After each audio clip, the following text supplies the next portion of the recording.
semuanya, sebelumnya perkenalkan nama saya Anabel Maureen Cherry Terestian dengan NIM 24095-11084 dari Fakultas Kedokteran Hewan Universitas Udayana. Dan pada video kali ini saya akan mengerjakan tugas case-based learning dari mata kuliah kewarganegaraan yang kedua. Dan pada video kali ini saya mengambil topik besar berupa geostrategi atau lebih tepatnya geostrategi di Indonesia. Nah, sebelum mulai kepada kasus, saya ingin menjelaskan terlebih dahulu apa sih geostrategi. Jadi kita tahu kalau Indonesia adalah salah satu negara kepulauan yang paling besar sedunia. Kita juga memiliki posisi geografis yang sangat strategis di kawasan Indo-Pasifik. Kami terletak di persimpangan antara dua samudra, Samudra Hindia dan Samudra Pasifik. Kita juga diapit oleh dua benua, Asia dan Australia. Dan karena kita adalah negara kepulauan, kita memiliki sumber daya maritim yang sangat luas dan sangat kaya.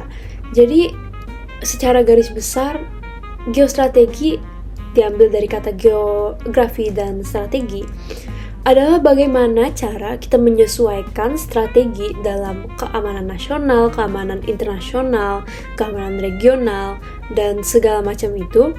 Bagaimana cara kita menyesuaikan dengan kondisi yang kita miliki. Jadi, geostrategi di Indonesia itu tentunya memainkan peran yang sangat penting. Karena Indonesia ini memiliki kontrol jalur perdagangan dan juga sumber daya alam. Kita memiliki kerjasama yang erat dengan negara-negara lain. Dan karena kita di tempat yang sangat strategis tentunya, kita memiliki tetangga atau negara-negara tetangga yang harus dijaga kebersamaannya. Dan bagaimana strategi di Indonesia agar kita bisa mempertahankan semua itu, namun disesuaikan dengan sumber daya yang kita miliki. Nah, kenapa sih posisi geografis Indonesia ini berpengaruh banget? Karena it's not just bahwa geografi itu mempengaruhi politik, karena seperti kita tahu dengan adanya geografi sedemikian rupa, misalnya hutan, kita memiliki hukum yang menjaga hutan tersebut. Tapi juga hukum atau politik bisa bertimbal balik kepada sumber daya tersebut. Contohnya bagaimana? Kita memiliki hukum atau mungkin suatu program yang meminta kita membuat jembatan contohnya. Tentunya jembatan itu akan mengubah kondisi geografis dari Indonesia itu. Jadi politik dan geografi itu saling berhubungan timbal balik. Namun bukan hanya berpengaruh kepada kita sendiri, kita juga berpengaruh kepada negara-negara lain karena kita merupakan salah satu pusat konektivitas regional. Karena kita adalah bagian dari ASEAN dan kita menjadi sebagai negara penghubung istilahnya bagi negara-negara Asia Tenggara dengan kawasan-kawasan lainnya seperti Asia Timur atau Asia Selatan, Asia Pasifik. Namun tentunya dengan tanggung jawab yang besar ini terdapat juga tantangan-tantangan yang besar. Contohnya kita memiliki persaingan kekuatan seperti kasus yang perebutan laut Indonesia dan Malaysia, atau bahkan ancaman keamanan maritim atau isu lingkungan dan perubahan iklim, dan tentunya kapasitas pertahanan yang terbatas dari negara, apalagi kita adalah negara yang sangat besar.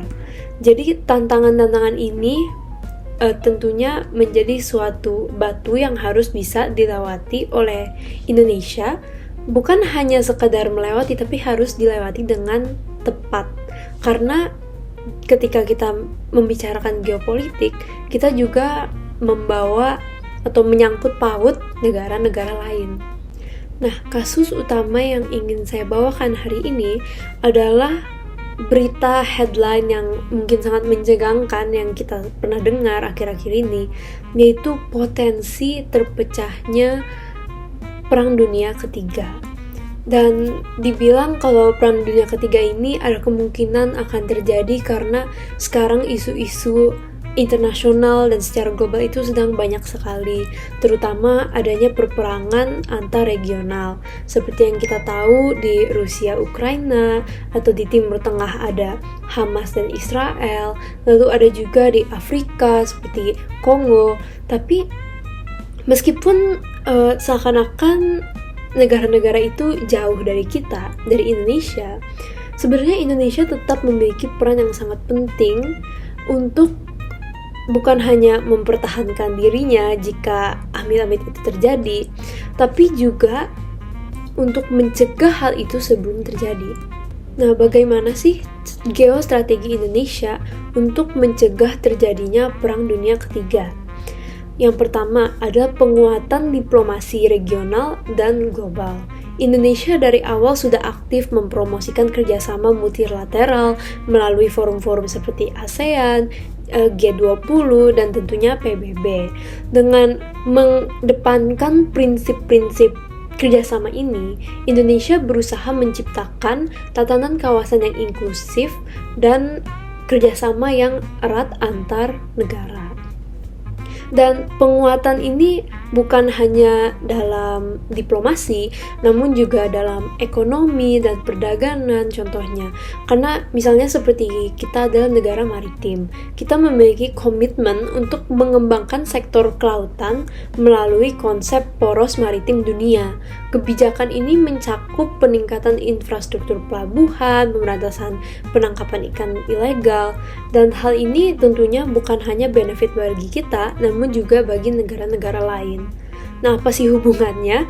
Ya, dengan adanya kerjasama yang erat dan komunikasi yang tentatif di forum-forum tersebut, terutama jika kita sering aktif berpartisipasi, maka kita bisa menjadi pemicu untuk mencegah sebelum terjadinya Perang Dunia Ketiga. Nah, akhir kata, sebagai negara yang menganut prinsip kedamaian abadi dan politik luar negeri bebas aktif, Indonesia memiliki kesempatan untuk menjadi mediator dan penengah yang kredibel dalam upaya untuk mengatasi konflik global dan mencegah pecahnya Perang Dunia Ketiga. Dengan mengutamakan diplomasi, kerjasama keamanan, dan komitmen terhadap perdamaian, Indonesia berkontribusi secara signifikan dalam menjaga stabilitas dunia dan meminimalisasikan risiko terjadinya konflik global yang merusak ini. Namun di satu sisi lainnya, penting juga bagi negara-negara adidaya untuk mengadopsi pendekatan diplomasi proaktif dan berkelanjutan. Diplomasi multilateral itu harus diutamakan untuk mempromosikan dialog dan negosiasi yang konstruktif antar setiap negara untuk mengurangi ketegangan dan meningkatkan pemahaman bersama. Namun selain yang diplomasi yang kami lakukan, Indonesia juga harus melaksanakan geostrategi dalam negerinya sendiri. Contohnya seperti apa? Yaitu investasi dalam pembangunan ekonomi, pendidikan, dan kesejahteraan sosial, dan tentunya keamanan dalam negeri yang memadai agar kita tidak terkagetkan atau kita siap akan apapun yang akan terjadi.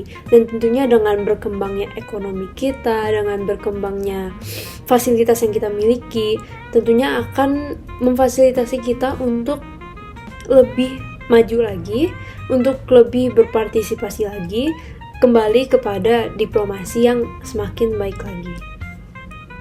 Nah, untuk kami para mahasiswa, yang dapat kami lakukan dalam konflik seperti ini, mungkin yang pertama adalah mempelajarinya dan mendengarkan apa sih fungsi berita jika tidak akan kita baca, tidak akan kita pahami, walaupun kita istilahnya tidak bisa melakukan apapun yang signifikan.